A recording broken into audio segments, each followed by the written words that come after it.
Welcome to Saddle Up Live, a transformative podcast tailored for women aged 40 and beyond, where courage, God's grace, and a touch of sass are the driving forces behind conquering life's challenges.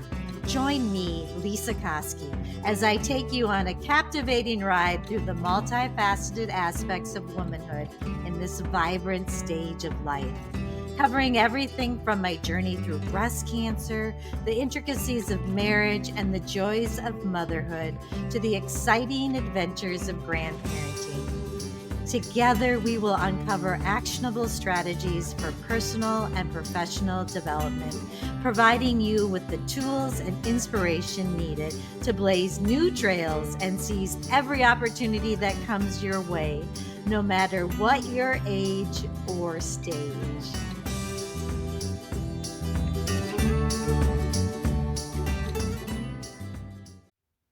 Welcome, listeners. I cannot tell you how truly grateful I am for my guest today. I'm actually getting tears in my eyes. You've heard her before. It's Tami Wallensack. She's like my go-to divorce gal when you've got something going on with your house and you need some information about what to do with the home. And I want you to know, go and listen to Doing Divorce Different, because we're going to talk about divorce a little bit more on that podcast. But if you like what we're talking about and like hearing Tami and I have our conversations, this Saddle Up Live audience can go to Doing Divorce Different, even if you're not getting divorced, because we can all learn from people who have gone through hard things. And Tami, became my friend through this work. We met on the podcast. So welcome, Tami. Oh my goodness. Thank you so much for having me. I just love the conversations that we have so much. They're always so authentic. And I always feel like I come away with so much great energy after we speak. So thank you for having me. Well, and the thing that I love about Tami is she is like my calming influence. I think I just threw up all over her before we got on the call about, rushing woman syndrome here. But I'm excited today because we're going to talk about some things, and it's kind of like just about being a woman who's gone through something hard. Tami has built an incredible business, and I want to talk about that. She's been divorced for about 9 years. I think she said she's got a couple boys.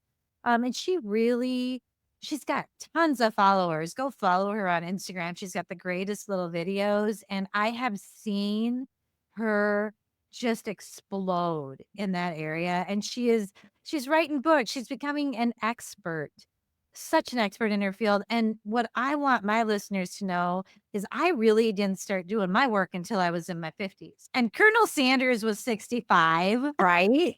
I know, right? I love that.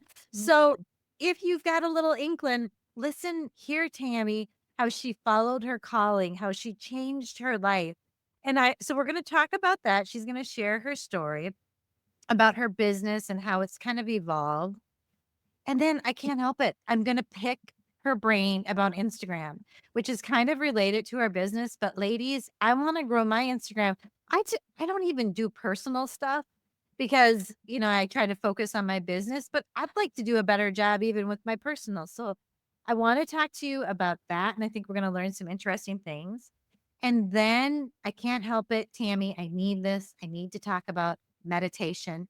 And Tami she's not an expert in meditation, but I remember one time on the podcast, she shared with me that she started meditating when she was going through her divorce, and she has kept that practice up. And I know failure isn't a bad word, and I don't want to be mean to myself, but I have this brain that doesn't shut off, and I get excited about things. And I tried meditation for over a month, and it was like hell. Just like, okay, now I've got to go meditate. Babe, the more you feel that you can't meditate, the more you need to meditate. Amen. We're going to talk about that at the end of this episode. So Tami, if you wouldn't mind just sharing like what led you into this business that you're doing. Explain to the people what you're doing. Well, so I've been in the mortgage business for several decades, let's just call it. probably like 30 years. And I started out, um, in an administrative role, and then I slowly worked into a sales role, and then I, um, I went into a wholesale position, which doesn't mean a lot to people, but it wasn't where I wasn't working direct with the consumer that or looking for mortgages, right? If you want to buy a house, you go and talk to a loan officer. That wasn't my role for a long time, but after my divorce, I realized that there was a really big gap between family law and mortgage lending, and I personally was laid off by a large company, and I just gone through a divorce, and I was like, "Oh my gosh, what do I do?" I was so afraid and I tried to do other things, thinking like I do this other thing here. And it just kept bringing me back because I knew mortgages really well. And so, and I was, had to be the breadwinner of my family now because I'm a single mom. How scary was that? I don't mean to interrupt you, but to lose your job right when you're starting this new solo life? So afraid. I was so fearful and I was really scrambling and I made a lot of really bad decisions. And through those decisions of bad making housing decisions is really what drew me to help trying to help other people because you are not thinking clearly. You have brain fog and you're being chased by a tiger, right? And so your frontal lobe shuts down and you can't think or make good decisions. And then after I came out of it, I was like, oh, I could have done this different. I should have done that different. I should have done this other thing different. But that's okay because I learned so much through all of that. And but I really did realize like, oh, attorneys aren't financial people and they're not mortgage lenders. And their role is to get you mediators, family law attorneys, anybody that is helping you get through the legal process. That's their role, right? Their role isn't to tell you whether or not to keep the house or to even advise you on it. Having other people to rely on that can guide you in that direction and make better sense of your from a financial perspective makes for a better divorce, right? Because then you're making good decisions or informed decisions before you sign your settlement agreement so that you know that you can carry out all the things that you've agreed to do, Right. right? And as you go through your mediation or your divorce, you're having to make decisions and you can't make those decisions alone in a silo. Even me as a mortgage lender, I didn't have a financial advisor looking at my whole picture. I was Mhm. just right trying to do it all by myself because I thought I could and I couldn't. So you need a team. And Right. so so now, like, I'm trying to think of this through a perspective of if there's a woman out there who's maybe not even after getting divorced, but just ready to start Yeah. something new, to be open to what you're learning. And I think that's what you did. You had been through something hard and you thought, huh, I could have really used this. Mm-hmm. There's a need there. You knew your audience, you knew who you could help. Yeah. And so you're taking and then that's gotta feel like a calling a little bit to help somebody through what you've been through. That's where Yeah. you get to give and feel real good about that. Super. I love that. And then it's also because I'm always telling people, like, I love if you can work in your calling. So but there's a whole bunch of pieces to that, and it can take a traumatic event to happen. Mm-hmm. But you can study up on it and try to figure out, okay, what are things I know? Just like me, I was an attorney. Yeah. I really was never anyone who wanted to go argue in court. Are you kidding me? I am a Yeah. peacemaker. You're far from who you are. So the minute when I took some time to really think through this, I realized, oh my gosh, I'm here to help people. And I didn't think I was going to mediate divorces. I thought that I was going to just mediate everything, but divorces kept coming. Yeah. And so that, and then I just dove into the law surrounding it so that I could be really informed about it. But it's a little bit similar to your experience Yeah. where it was a little bit different. I saw the need. I saw the need there and I wanted people to know you can Such do a this big a better need. way. And but it, and it's not all roses, right? It's not like all everything we love to do every day. And I get sidetracked by other things that I want to do.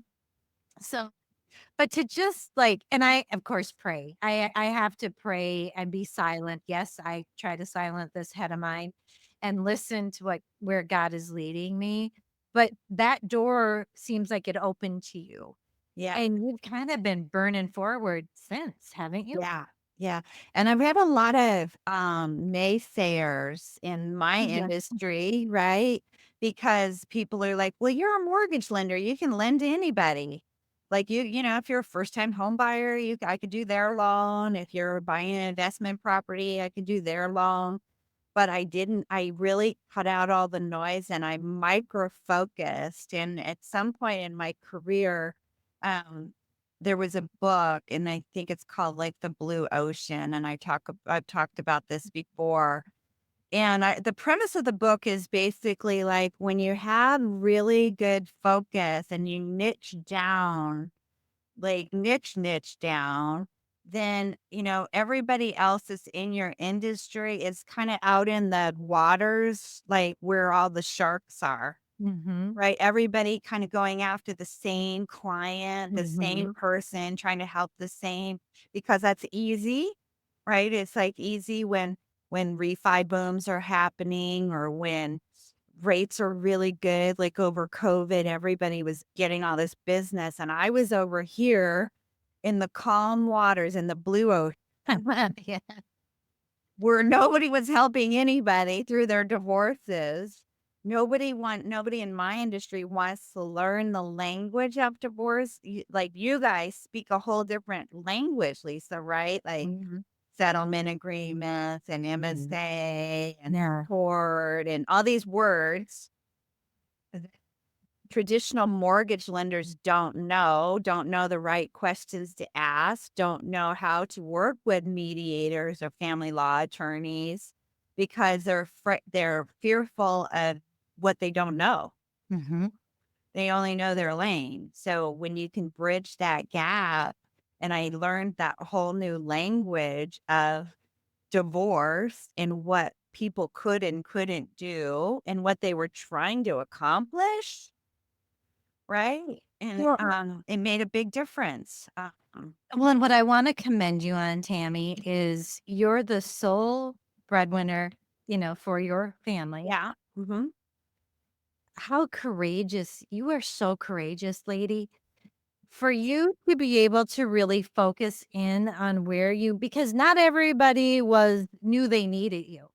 Yeah. I mean, I think those years I think people are starting to understand because of the Yeah. housing market, but I think you kinda had to be scary, like, "Well, why don't I just go jump on here and get all this money and work with these people because I know how to do it," but yet you stayed Yeah. dialed in to your true calling. How'd you do that? Well, I also felt though I also felt there was a lot of competition in Okay.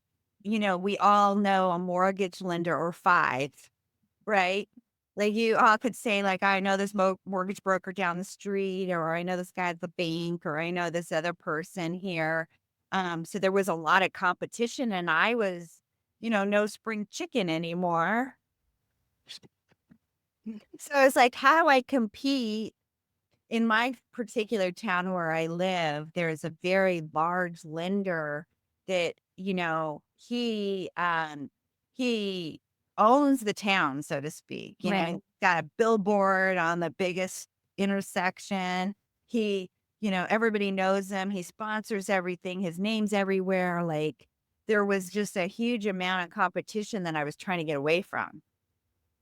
So I was like, not only can I get away from that competition of having to, compete with this person that's well liked. He is a very kind person. He's a friend, Mhm. right? Like I befriended him over time Of because course you did. like I just wanted to know who this person was and what he was all about. And in fact, we just went to breakfast last week, and anyways, so I really was like, how do I compete? How do I do what I'm doing? And how do I help people? I knew I wanted to put my feet on the ground every day and be passionate about what I do and not feel like it was just a transaction. And when I am sitting on a Zoom call or in front of somebody and their energy is in the place that I was and they're afraid, and I can give them some hope and I can give them assurance or even give them the information. Sometimes it's not what they want to hear. Right. Sometimes it's not. Sometimes I get a lot of tears, right? Like they think it's one thing and then I explain to them that another thing and they don't understand and it's not what they wanted to hear, right? Because Mhm. it's a legal process and a lot of times it's a financial process, right? Breaking up all your assets and all that kind of stuff. Um, but I come at it with a very empathetic heart. Mhm. And I think people feel that from me because I say, look, when I went through my divorce, like, Right. I can come at it like, I know what you're feeling. I know you're afraid. I know the house feels very safe to you because that's where you live. Mhm. And it's a very emotional tie to the marital home. That's where you may have thrown parties, where your kids grew up. Your kids might have been born in the house. Your friends came over. You had great memories, but sometimes you have bad memories too, Right. right? So taking some of that emotion out or helping them see past that there could be a light on the other side without necessarily being tied to that piece of real estate. Right.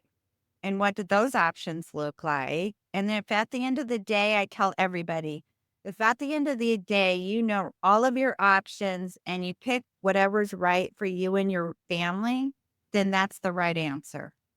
Well, and no one better than you to say that because as you keep talking, I do keep thinking, Tammy, about how you really did stay clear on what you were doing. You did not sway away from who you were helping, which is going to kind of lead us into Instagram. And the reason this is hitting me is because I'm a person who can get a little led astray.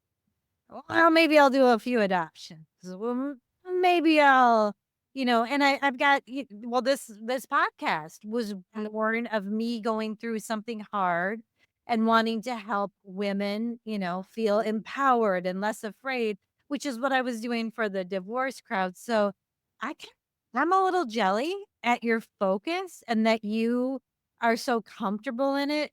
I love that. I love that about you, and I'm gonna learn from you, and I'm gonna read the blue ocean.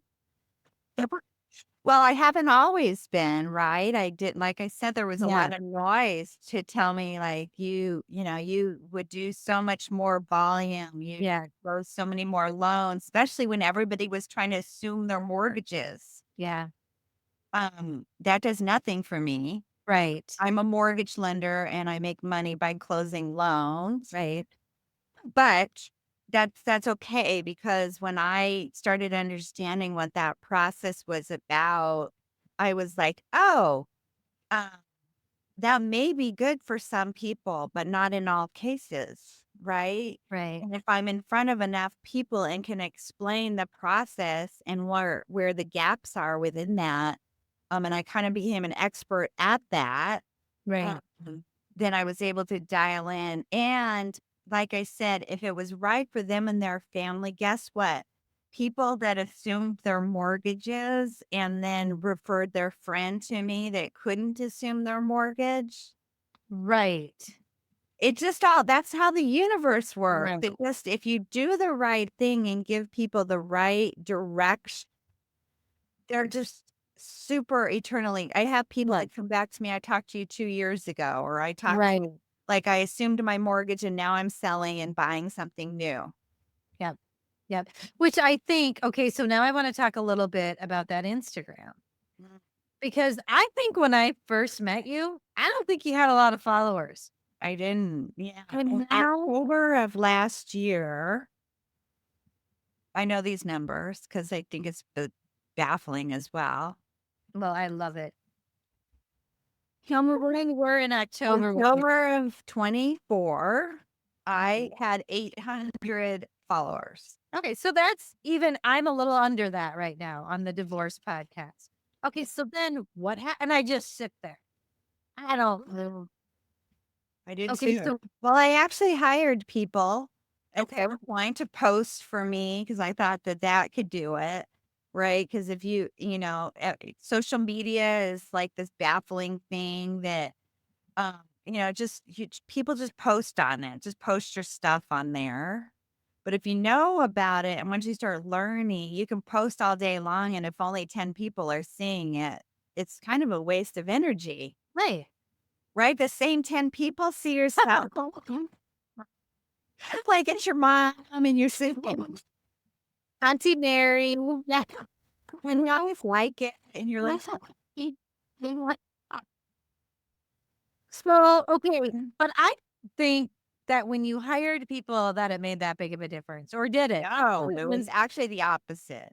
so tell me what I changed. paid all this money for people to post and have these beautiful graphics and do all this stuff. And it did nothing. I wasn't growing. And I was like, why is my Instagram not growing? Like you're posting, you're doing the things, because social media is social. If you're going to be on social media, you have people will look for community. They look for a connection with you. They look for just like you would. Who do you Mhm. follow? Who do you like? Who do you like? Oh, here's their video. You like people that are authentic. I think people are getting more away from the very um, edited video where they look really professional, you know? Mhm. People like that people are sitting on their bed, the edge of their bed, talking to them like it's like you're their sister. Mhm. Um, I got away from feeling that I needed to be have my makeup and hair done all the time and I needed to present a certain image because Lisa, if I got on a call with you, I would just be like, we would just be like, well, this is what we just did, right? We're not all make up and, So if we were gonna go out to a ball or something, we're just girls right. talking, and people like that, and if you've ever listened to podcasts, I think the draw with podcasts is you almost feel like you're sitting in the same room with 2 people that are just chatting. Mhm. And that was when I realized, like, oh, my Instagram, I needed to be able to connect with people that are going through something that I went through that I may put some my spin on a certain way that I looked at my divorce, how I felt when I was going through my divorce, like what it made me feel like, give them hope that there's light on the other side. So is it kind of your story? Is it kind of just Yeah. sharing your story? Or if I see something that hits me, I'm like, oh, I love that. I'm going to share that. Right. Right. And that's Oh, when things are like, oh, other people feel this way. Then they start sharing it with their friends. okay, so I love that. So I don't even see. I'm a grandma. I don't know much about this. So when you like, I'll see something that I like, and sometimes I'll put it on my story. Mhm. Is that how you share it, or is We there share, different? right? You know how you click the arrow? Yep. And then you can actually so I send it a lot of stuff to my kids, they get annoyed, but I'll see a reel or something Yes. that strikes me as funny. They never I don't even know if they look at it, but I'm always like, "Didn't you see that reel I sent?" But anyway, yeah, that's how you so you can share it, you can click it, make it a link, right? So that you can text it to somebody or email it to somebody or whatever and be like, "Isn't that funny?" Or, Right. something that hit you as being cute or funny or, whatever, impactful. And then, so people share, Instagram really likes things that people are sharing or saving. And I get a lot of times people save a lot of my posts, like for later, maybe. I Because love as we know, divorce is a long process sometimes. And Mhm. sometimes you're in contemplation stage and you haven't even told your spouse you want to get a divorce yet. So Right. things may be coming up. You may be researching, be looking at stuff. You may be, just trying to get all your ducks in a row. Yep. Okay, so you started sharing some stories. You Uh-huh. started doing more videos, and they're not always videos of you. Where are you Yeah. getting those videos? They so I just use, like, sites like Canva or, where you can pull graphics or you can pull video from, and then you just put whatever words you feel like are impactful, And right? how often are you doing that? I do my Instagram every day, but I'm kind of obsessed with it now because I've seen when you see success from something, you're like, "Oh, So tell me how much time does that take? now I could do a post in 5 minutes." Right? So is And it it 5 wasn't minutes a day? Is it could be. I posted a video this morning where I was standing right here. You can go on my Instagram right now. I was standing right where I'm standing right now talking to you. And I was like, oh, I'm going to do a quick video. I did a no. quick video. I didn't analyze it. Yep. I didn't script it. I just said, this is what I want to say. I said it. And I think it was about why I do what I do. But that's exactly what I did. I said, people ask me all the time why I do what I do. And Mhm. I said, I do what I do because I want to help women. Believe it or not, my Instagram, even though men do follow me on Instagram, but my analytics are more about 80% are women. And I need and tell us now, Tammy, how many followers do you have? I think I'm close to 40,000. Is that crazy? Super crazy. I love that for you. Do you get a lot of business from Instagram? Ton. Tons. Okay. That is just so Everybody that's on my calendar, most people are on my calendar. I think my calendar is booked out through May right now. wow, and they're mostly from Instagram. Yeah, because I have a where did obviously, if, like, you refer a client or somebody to me, you would email me and then I would, fit them in or Right. whatever, but if somebody just drops on my calendar unintentionally, it's usually from social media. That is so, so cool. Okay, Mhm. and here's the thing. I'm looking at the time and we're like almost out of time and we have to talk about meditation because sweetheart, I need it. I need your calm demeanor. But have you always been calm? Do you think so? No. What my nickname was for years in the mortgage business? No. This'll make you laugh. The redhead tornado. Okay, that does make me laugh because I am not kidding. You're like my chillest friend. You're so like I I love it. I mean, it's like a nice like fresh air for Lisa. Wow, because that was so yeah, so I've been meditating now. I was off and on, just like we do with any practice. It's like a Mhm. practice, like yoga is a practice, right? Mhm. You have to learn how to do it, how to sit. You're not trying to push out these thoughts that you have, Lisa. Nobody can do that. So okay, let's just do a quick little 3-minute course on if I were to start doing this. What would you I if you wanted to start meditating, I would start with a guided meditation. and I'm super duper Christian. Mhm. So that sometimes I get afraid of these guided ones. I know there's a It's pond. interesting that you said that because I was having a conversation with my mother about it, and she looked on one of the sites that somebody that I follow and as a retreat that I went to. There's science behind this. This is not like, there's actual science, right? Mm, We're all made up of energy, and the more, the more you focus on certain things, and a mhm. lot of times when people have sickness, it's energy that's bound up, Yes. right? And you probably believe in that, Oh, right? I absolutely, in fact, in my show notes, I always have JJ Flizane's, it's a core wounds course that I Mm, took, mhm, talked a lot about mhm. things like that. So no, I'm following you there. Yeah. So, and here's I like want it to be fun. Like I want it to be something I look like I honestly am a person who loves to work out. I could I could probably have been a trainer because I just love it. It just gives me Yeah. energy and it's so fun. But Mhm. for some reason, sitting down and quieting my mind is about the hardest thing I could ever do. Well, you're not really trying to quiet your mind. You're trying to allow the thoughts to come in and go out. And you're trying to, that's why a guided meditation, I follow Dr. Joe Dispenza, Oh which, yeah, I think yeah, I've looked at some of his stuff.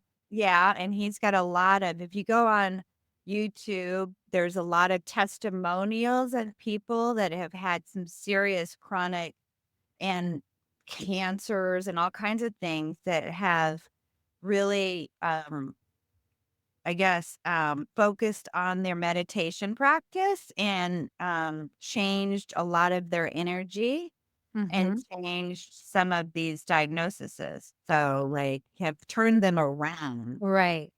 Is it something that you look forward to doing? I do because I know what the outcome is. Okay. And so when you Working out, it's not super fun to work out, but if you love putting I on don't even think I routine. see at this age, I don't know. I can pick up grandkids and throw them around and run around a playground. I don't know if I look like great in a swimming suit, but I don't even it's just funny how that changes. Okay, so now I'm just thinking, so this afternoon, I'm gonna take some time. Like how long do I need to do this? Try 5 minutes. And I don't You're have to. getting like if you're gonna change your diet, you're not gonna be like, "I'm getting rid of gluten, Well, sugar, I probably would all this, that, the other thing." I probably would do that. Okay, so I'm gonna and I'm not and I do like to think, like, I like to daydream and things, so what you're saying, it's kind of gonna be like a daydream fun thing for me, where I let that thought in, but then how do you let it go? To like, "Oh, this is what I'm doing," and, where to focus on. I would suggest doing there's some apps you can use, and Headspace, a lot of times people use is an app that people like. Dr. Dispenza has, walking meditations Oh, that so some those people, that would be fabulous for me. right? That you can wear headphones and be outside. Are those real? Is that the same benefit as because that sounds like a total Lisa thing, but, like, sitting down in a chair and trying to breathe deep is I hard. think that sometimes people use the word meditation differently, right? And that's just a focus or it's a practice of going within yourself and just, reprogramming kind of your subconscious. There's a lot of things in your subconscious that drive us. We only use 5% of our Right. brain to interact every day, right? And this really does fit in with my life and my work because I know that. I know about there's some beliefs that I have that even though I can look at them and go, that's not true, there's something way deep inside that's still believing that. And that's why I kind of try to go back. So Mhm. I totally agree and get what you're saying. And Mhm. here's the deal. I wanna have you back in a month, and I'm gonna tell you, I'm going to actually take 10 minutes a day, Up. and then I wanna come back and I wanna talk to you, and I wanna see if anything's changed because And, at this moment right now, I'm super happy, but I feel a little bit rushy. And I don't Mm. want to feel rushy because there was a period of time where I felt very comfortable feeling chilled, just like Mhm. relaxed. And Mhm. so I know what that feels like now. And I don't want to just jump back into how I, felt before I was cured. Right. Because who knows? That could be something. Well, So, stress drives a lot of, yep. and you may not understand that you're stressed, right? You may Right. just feel that that's just the way of life, Mhm. but your body might be reacting differently, your cortisol levels and stuff like. Right. And I'm like all like I got this little aura ring that tells me lots. And I think it'll be a really good thing with my sleep. And another thing I think my listeners know. So when I went through the catching the stage 1 breast cancer, I went on anxiety meds because my head was spinning out. And now I have weaned off of those. And so now it's going to be really important for me. And if I have to go back on, I'm good with that. But I want to see if I can use more tools. And so let's see what happens. Let's get back together. And then it'll give me an excuse to sit down. Yeah, yeah, definitely. And I find for myself, if I can do it for 5 or 10 minutes, then I do it for 5 or 10 minutes. Sometimes I can do it for an hour. Sometimes I can do it for 20 minutes. Like I give myself grace for that. I Yes. just try to do it consistently. Consistency in anything we do is key. Amen. In everything, in what you eat, in everything. Yeah. Yep, and okay. All right, honey, thank you so much. I feel like I was just pulling your brain apart, and I so appreciate it. It was so fun, and we're gonna get you back so we can Okay. talk about Sounds what like yeah, and if you wanna hear more, just head to Doing Divorce Different and listen to Tammy talk about all the good divorce things, but also about it's more than that. I mean, you can listen to it about divorce, but it's about going through something hard. yeah. Yeah. And you could come out on the other side and you Yes. can't, the only way out is through. Amen. Yep. Yep. And it's from what my experience going through those hard things, it's so much more beautiful on the other side. It just takes you a little while to get there. You learn so much about You yourself. do. Yeah. And I love that. It's extreme. Yeah. Yes. Yes. All right. Tammy, thank you so much for being here. You take good care. Thank you.